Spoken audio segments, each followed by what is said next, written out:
गांव में एक नौजवान रहता था जो नमाज को हल्के में लेता था।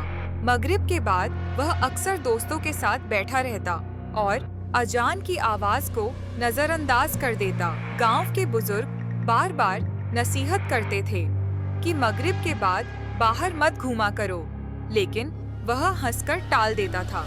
एक रात वह अकेला कब्रिस्तान के रास्ते से गुजर रहा था कि अचानक ठंडी हवा चलने लगी और उसे महसूस हुआ जैसे कोई उसका नाम लेकर पुकार रहा हो। जैसे ही उसने पीछे मुड़कर देखा, एक साये जैसा डरावना वजूद खड़ा था, जिसकी आंखें अंगारों की तरह लाल थीं।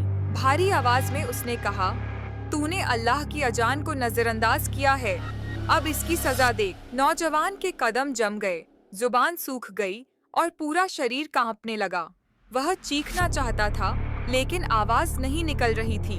वह साया धीरे धीरे उसके करीब आने लगा और कब्रिस्तान की कब्रों से सिसकियों की आवाजें आने लगीं। अचानक फज्र की अजान की आवाज गूंजी और वह नौजवान पसीने में भीगा हुआ अपने बिस्तर पर जाग उठा। वह समझ गया कि यह सिर्फ सपना नहीं, बल्कि अल्लाह की तरफ से एक चेतावनी थी। उसी पल उसने सच्चे दिल से तौबा की, नमाज का पाबंद बन गया और मगरिब के बाद कभी बिना वजह बाहर नहीं निकला। गांव वाले कहते हैं कि जो अजान को नजरअंदाज करता है, उसे कभी न कभी ऐसे डरावने इशारे जरूर मिलते हैं, मगर समझना हर किसी के नसीब में नहीं होता।